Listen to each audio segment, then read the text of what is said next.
آپ سب حضرات کا شکریہ ادا کرتا ہوں کہ آپ اپنی مصروفیات سے وقت نکال کر ہمارے انتہائی شارٹ نوٹس پر یہاں تشریف لائے ہیں۔ اللہ پاک آپ کو جزائے خیر عطا فرمائے۔ چند دن قبل آپ کے علم میں ہے کہ پنجاب اسمبلی میں ملک میں ہونے والی مختلف نصاب کی کتابوں میں اور مختلف تحریروں میں مقدس شخصیات بالخصوص حضرات خلفائے راشدین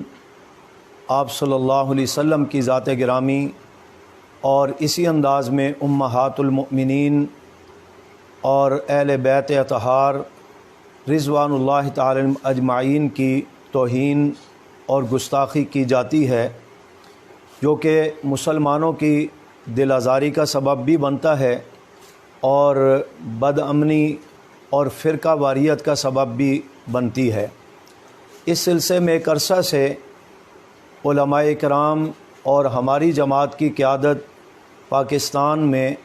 قانون سازی کی کوشش کر رہی تھی، جس کے لیے مولانا اعظم طارق شہید رحمۃ اللہ علیہ نے قومی اسمبلی میں بارہا ناموس صحابہ بل پیش کر کے اور نصاب تعلیم کے اندر بھی جو تبدیلیاں کی جا رہی تھی یا کچھ مقدس شخصیات کا نام نکالنے کا مطالبہ کیا جا رہا تھا، اس کے خلاف آواز حق بلند کر کے کوشش کی کہ ایک قانون ایسا بن جائے کہ کوئی بھی کسی مقدس شخص کی توہین نہ کرے، آپ صلی اللہ علیہ وسلم، صحابہ کرام، اہل بیت الزام کی گستاخی نہ کرے، کسی کی دل آزاری نہ ہو۔ اور انہی کوششوں کا یہ سلسلہ چلتے چلتے آج پنجاب اسمبلی میں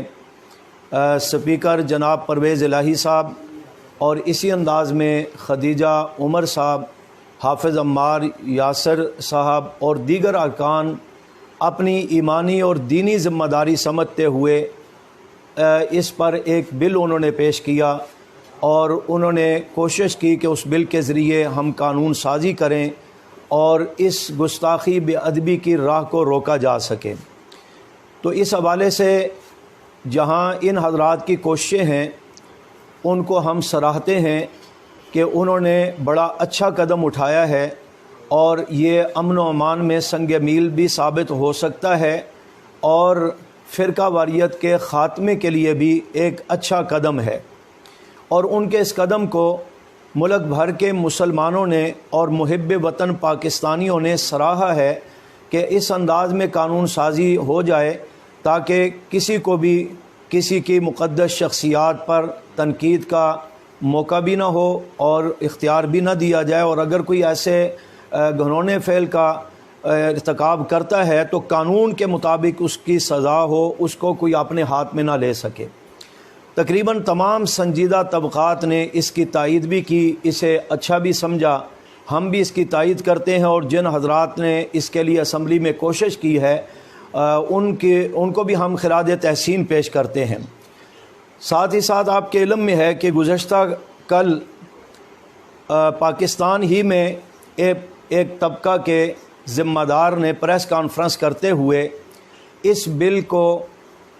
متنازع بنانے کی کوشش کی، اور اس کی آڑ میں وہ خود گستاخی کا مرتکب ہوئے ہیں وہ صاحب، اور گستاخی کا مرتکب ہوتے ہوئے اس نے اسلام کی مقدس شخصیات کو بھی تنقید کا نشانہ بنایا، اور بڑی ڈھٹائی اور جسارت کا مظاہرہ کرتے ہوئے اس نے اپنے اعتقادات کا اظہار کرتے ہوئے یہ کہا کہ ہم اس چیز کو ماننے کے لیے تیار نہیں ہیں۔ تو دیکھیں، جہاں ہم سمجھتے ہیں کہ امن و امان کے لیے قانون سازی ہو رہی ہے اور اس پر ملک کے تمام سنجیدہ طبقات اور تمام مسلمان متفق ہیں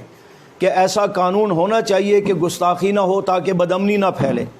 لیکن اس کے اوپر اس سوال کہ ہم اس کو مانتے نہیں ہیں اور ہم اس کی بھرپور مخالفت کریں گے، تو میں سمجھتا ہوں یہ ملک کو مزید انتشار کی طرف دھکیلنے کی سازش ہے۔ بیرونی قوتوں کے اشارے پر یہ باقاعدہ دوبارہ فرقہ واریت اور قتل و غارت کا بازار گرم کرنے کی سازش ہے، اور ملک کو شام اور عراق جیسے اندرونی خانہ جنگی کی طرف دھکیلنے کی سازش ہے، جس کی ہم جتنی مذمت کریں اتنی کم ہے۔ جہاں پر ایک طرف یہ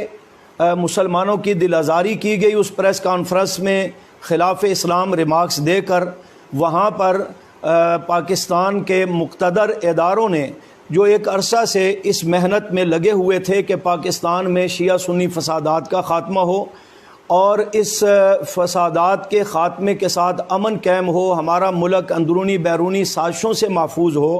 اور ان کی کوششیں رنگ لائی ہیں، اور پچھلے کافی عرصہ سے آپ دیکھتے ہیں کہ پاکستان اس مذہبی حوالے سے الحمدللہ کافی حد تک محفوظ ہے، اور اس میں پھر ہماری قیادت کی بھی محنت اس میں شامل ہے، اور اسی محنت میں یہ چیز بھی ہے کہ پیغام پاکستان بیانیہ جو پیش کیا گیا صدر پاکستان صاحب کی طرف سے، تو اس میں ہمیں اگرچہ بعض معاملات پر تحفظات بھی تھے، اس کے باوجود مولانا احمد لدھیانوی صاحب دامت برکاتہ العالیہ، مولانا اورنگزیب فاروقی صاحب دامت برکاتہ العالیہ نے اس کے پر تائیدی دستخط کیے۔ یہ جو بل پیش کیا گیا اس کے بھی بعض شکوں پر ہمیں بھی تحفظات ہو سکتے ہیں، لیکن مجموعی طور پر جو مطمع نظر ہے وہ یہ ہے کہ پاکستان میں امن قائم ہو، کسی کی بے ادبی گستاخی نہ ہو، کسی کی دل آزاری نہ ہو، اور خصوصاً حضرات خلفائے راشدین، امہات المؤمنین، صحابہ کرام، اہل بیت اطہار، ان مقدس حضرات کی شان میں کوئی شخص بھی بے ادبی نہ کرے، ایسا قانون ہو، اور اگر کوئی ایسا کرتا ہے تو اس کو قانون کے مطابق سزا ہو، تاکہ کوئی اپنے ہاتھ میں قانون کو نہ لے، کوئی اپنے جذبات کا اظہار کرتے ہوئے قتل غارت کا سبب بھی نہ بنے، بدامنی کا سبب بھی نہ بنے، لیکن اس کو بڑے عجیب انداز میں جسارت کر کے اس کو متنازع بنانے کی کوشش کی گئی، جس کو ہم سمجھتے ہیں جہاں مقتدر اداروں کی امن و امان کی کوششوں پر شب خون مارا گیا ہے، وہاں پر ملک کو انتشار کی طرف دھکیلنے کی بھی سازش ہے، اور ہماری قیادت کی پرامن پالیسیوں کو بھی اشتعال دلانے کی کوشش کی گئی ہے۔ ہم اس کی مذمت کرتے ہیں، اور ساتھ ہی ساتھ ہم اس طرف توجہ دلانا چاہتے ہیں کہ ہمارے ملک کے ادارے اور حکمران اس چیز کا فوری طور پر نوٹس لیں، اور نوٹس لیتے ہوئے جس شخص نے پریس کانفرنس کر کے ماحول کو خراب کرنے کی کوشش کی ہے، قانون کے مطابق اس کو گرفت میں لیا جائے۔ جہاں تک رہی بات ان کے اس ریمارکس کی، تو اگر وہ اپنے اعتقادات اور اپنے نظریات پر اتنے پختہ ہیں کہ ان کو مسلمانوں کی مسلمات کا لحاظ نہیں، انہیں امام الانبیاء حضرت محمد مصطفیٰ صلی اللہ علیہ وسلم، خلفائے راشدین، امہات المؤمنین، اہل بیت اطہار کی عزت و ناموس کا پاس نہیں ہے، وہ اپنے اعتقادات کا اظہار کرتے ہوئے جو کچھ انہوں نے کل اتنا گستاخانہ انداز اپنایا ہے، تو اس کے متعلق ہم بھی پھر کہہ سکتے ہیں کہ دیکھیں اس پر حکومت بھی غور کرے، علماء کرام بھی اس پر توجہ کریں کہ جو یہ کہا گیا کہ آپ صلی اللہ علیہ وسلم کہ صحابہ کرام حضرات خلفائے راشدین، ہم ان کو فلاں فلاں اور فلاں کی خلافت یا ان کو خلیفہ راشد ہم نہیں مانتے، اور ہمارے اوپر یہ مسلط نہ کیا جائے کہ اس کے ساتھ جو کہ یہ لکھنا اور کہنا ضروری ہے۔ تو میں کہتا ہوں کوئی مسلمان تو ایسی بات نہیں کر سکتا، مسلمان کے تو دل کی ایمان کی آواز ہے کہ خلفائے راشدین ہمارے ایمان کی بنیاد اور اساس ہیں، تو کسی مسلمان کو تو اس بات سے تکلیف نہیں ہے۔ اسی انداز میں حضرت علی رضی اللہ تعالیٰ عنہ جو ہمارے لیے قابل احترام اور ہمارے ایمان کا حصہ ہیں، ان کے متعلق یہ کہنا کہ ہمارا چونکہ اعتقاد ہے کہ ہم ان کے ساتھ علیہ السلام لکھنا چاہتے ہیں، ایک ہے علیہ السلام کے معنی کے اعتبار سے کہنا، تو اس پہ میں کسی کا اختلاف نہیں، ایک ہے کہ علیہ السلام کو اپنے مخصوص عقیدے کی بنیاد پر، تو پھر اس کے لیے مسلمانوں کا بھی تو عقیدہ یہ ہے کہ آپ صلی اللہ علیہ وسلم اور تمام انبیاء یہ انبیاء ہونے کے لحاظ سے معصوم ہیں، اور آپ صلی اللہ علیہ وسلم پر جس طرح نبوت کا سلسلہ ختم ہوا ہے، رسالت کا سلسلہ ختم ہوا ہے، اسی طرح معصومیت کا سلسلہ بھی ختم ہو گیا ہے۔ آپ کے بعد کسی کو معصوم کہنا یا اس درجے پر پہنچانا یہ اسلام کے مسلمہ اصول کے خلاف ہے، اور اس کو کوئی شخص بھی اسلام کا عقیدہ تصور کرنے کے لیے تیار نہیں ہے۔ اسی انداز میں صحابہ کرام رضوان اللہ تعالی مجمعین کے متعلق یہ کہہ دینا کہ یہ ان کے عقیدے کے مطابق، بھائی ہمارے عقیدے کی سر بات نہیں ہے، یہ تو قرآنی شخصیات ہیں، انہوں نے کہا تاریخی ہیں، یہ تاریخی نہیں، یہ قرآنی شخصیات ہیں، ان کو قرآن کریم نے مقام دیا، عظمتیں دی ہیں، 1200 سے زائد آیات ان صحابہ کی شان بیان کر رہی ہیں، ان کو برملا کوئی شخص کہتا ہے جی ہم ماننے کے لیے تیار نہیں ہے، تو پھر مسلمان بھی کل کہنے کے لیے تیار ہوں گے جی جو ان کو مسلمان ماننے کے لیے یا ان کو قابل احترام ماننے کے لیے تیار نہیں، تو ہم بھی اس کو اسلام کے دائرے میں ماننے کے لیے تیار نہیں، یا ہم بھی ان کے احترام کے لیے تیار نہیں۔ اس سے اشتعال بڑھے گا۔ امہات المؤمنین سید عائشہ صدیقہ رضی اللہ تعالی عنہا سمیت آپ صلی اللہ علیہ وسلم کی تمام ازواج مطہرات قرآنی نص سے ثابت ہے کہ وہ ہم سب مسلمانوں کی مائیں ہیں، اور ہمارے لیے ان کا احترام، ان کی عزت کرنا یہ ہمارے دینی بنیادی فرائض میں شامل ہے۔ اب کوئی شخص کہے جی کہ ہم اختلاف کرتے ہوئے، مقابلے کی بات کرتے ہوئے ہم تو اپنی مجلس میں یہ بھی کہیں گے تو وہ بھی کہیں گے، تو بھائی پاکستان میں رہتے ہوئے اور اسلام کے دائرہ کار میں رہتے ہوئے ان مقدس شخصیات کے خلاف جسارت کرنے کی اسلام اجازت نہیں دیتا۔ اس میں پھر ان کو اپنا حیثیت کا تعین کرنا پڑے گا کہ وہ کس قسم کے مسلمان ہیں یا کس قسم کے وہ پاکستانی ہیں۔ اس چیز کا ان کو خود تعین بھی پھر کرنا، یا حکمران اس چیز کا تعین کریں۔ علماء کرام اور اکابرین امت تو اس کا تعین کر چکے ہیں، لیکن وہ اس کا تعین خود کریں کہ ان کی کیا حیثیت ہے۔ اس سے مسلمانوں کی دل آزاری ہوئی ہے، ہم اس کی مذمت کرتے ہیں، اور ہم حکمرانوں سے کہتے ہیں کہ اس کا فوراً نوٹس لیں، اور نوٹس لے کر اس پر جو قانونی ضابطے لاگو ہوتے ہیں اس کے مطابق کارروائی کی جائے۔ رہ گئی بات یہ کہ ہم جی پاکستانی ہیں، ہمیں یہاں یہ حق نہیں ہے، بھئی یہاں پر عیسائی بھی تو رہتے ہیں، یہاں ہندو بھی رہتے ہیں، یہاں سکھ برادری بھی رہتی ہے، دیگر غیر مسلم بھی رہتے ہیں۔ انہوں نے کبھی اعتراض کیا یا ان کو اس اعتراض کا حق ہے کہ مسلمان اپنی مقدس شخصیات کے تحفظ کے لیے کوئی قانون بنانا چاہیں تو اس پر تو کسی کو اعتراض نہیں ہو سکتا۔ اعتراض تو وہی کرے گا کہ جو یہ جسارت کرنا چاہتا ہے، یا ایسی جسارت کرنے کا جس کا نظریہ ہے، جو اس جسارت کیے بغیر جو ہے اس کی یعنی کہ اپنا مذہبی ماحول یا اس کا دنیاوی ماحول چل نہیں سکتا، اس کی ساری مذہب کی عمارت ہی اسی بات پر قائم ہے، تو اسی کو تکلیف ہوگی۔ یہ بل جو پیش کیا گیا یہ کوئی اہل تشیع کے خلاف نہیں ہے، نہ کسی طبقے کے خلاف ہے، نہ کسی مسلک کے خلاف ہے۔ یہ ایک تو اجمالی طور پر ایک بل پیش کیا گیا کہ کسے باشد کوئی بھی کسی مقدس ہستی کی توہین کرے تو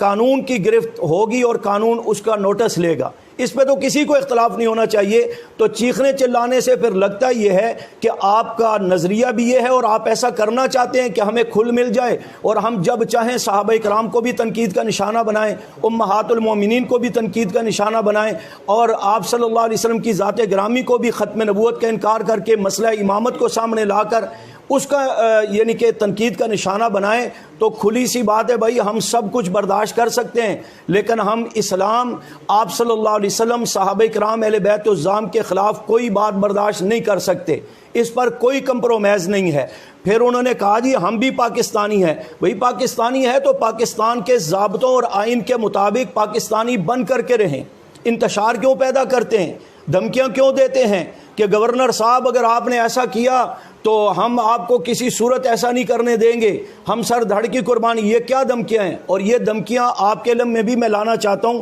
یہ آج کی بات نہیں ہے، اداروں کے علم میں ان کی تمام رپورٹیں موجود ہیں کہ یہ کتنے اسلام کے محب ہیں اور کتنے پاکستان کے محب ہیں۔ کیا یہ ریکارڈ پر بات موجود نہیں کہ جنرل ضیاء الحق شہید رحمۃ اللہ علیہ کو ان کے طیارے کو حادثے کا نشانہ بنانے کا سبب بننے والے کون لوگ تھے؟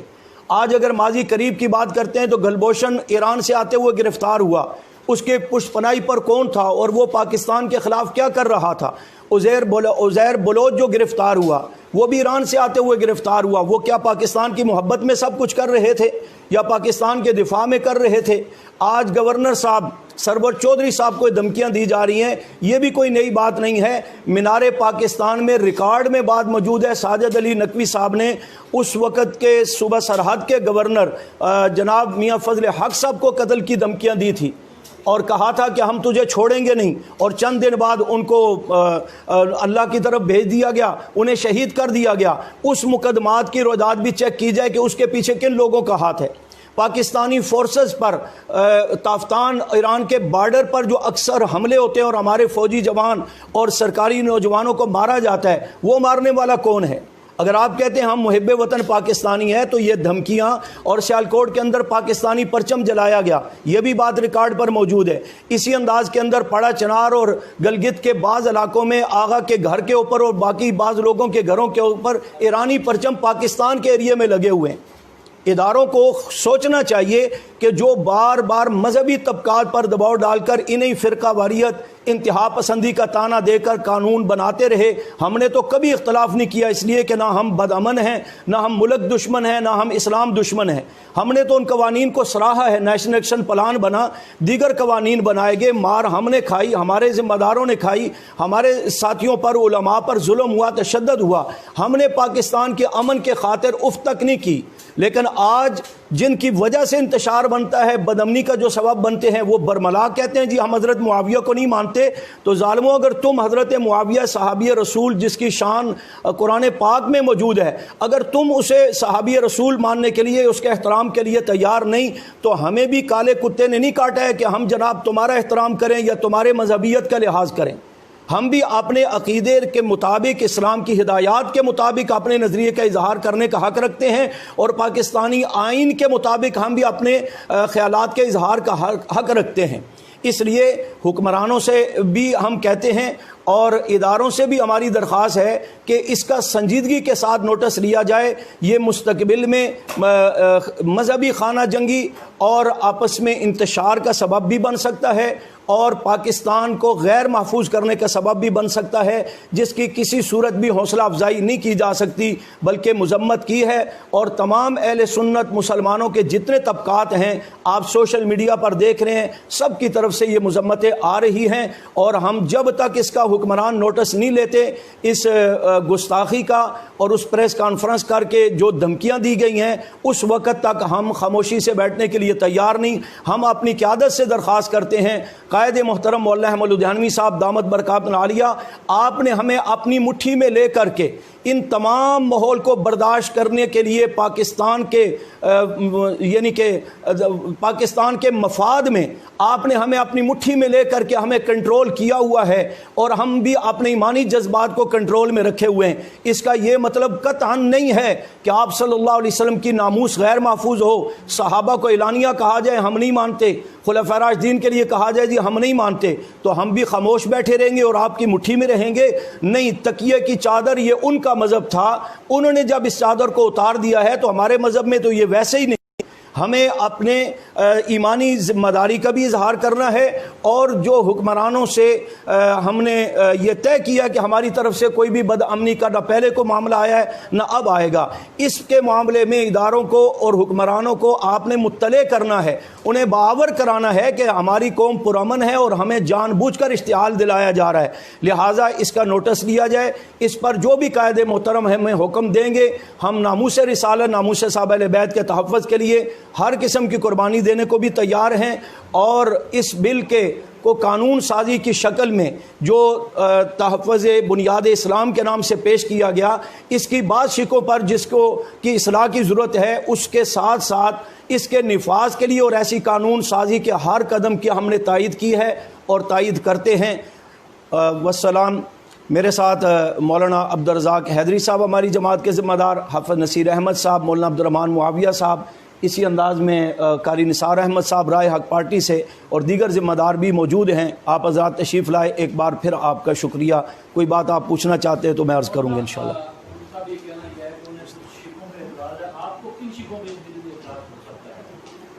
دیکھیں اس میں کچھ الفاظ ہیں، جیسا کہ 295A کا معاملہ انہوں نے سابقہ معاملے کے مطابق رکھا ہے، جو پہلے سے قانون میں تھوڑی بہت ترتیب تھی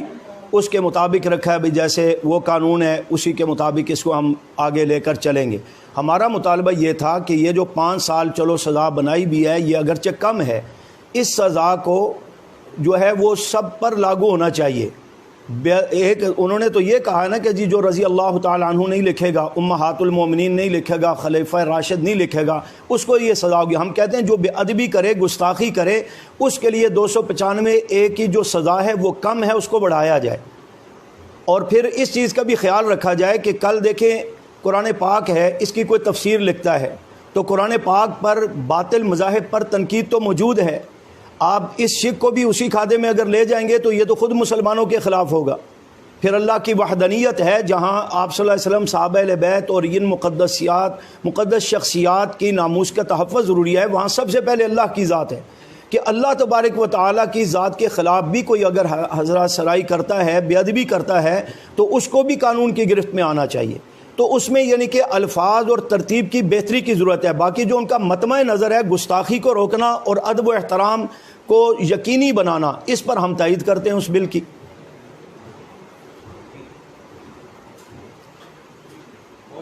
جزاک اللہ۔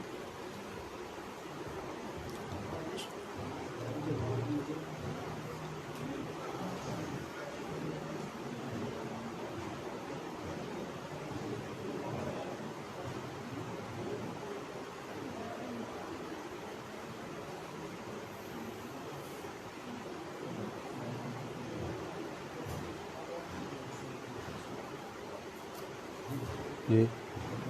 بس پھر نظرات کچھ عائشہ ادھر بٹھانا ہے، اس کمرے میں ساتھی آ جائیں، اس طرف آ جائیں جی، اور چائے کا انتظام ہے۔ ہاں آپ ایک منٹ بیٹھیں، آپ ایک منٹ بیٹھیں۔ یہ کون چلا رہا ہے؟ اس کو بلائیں۔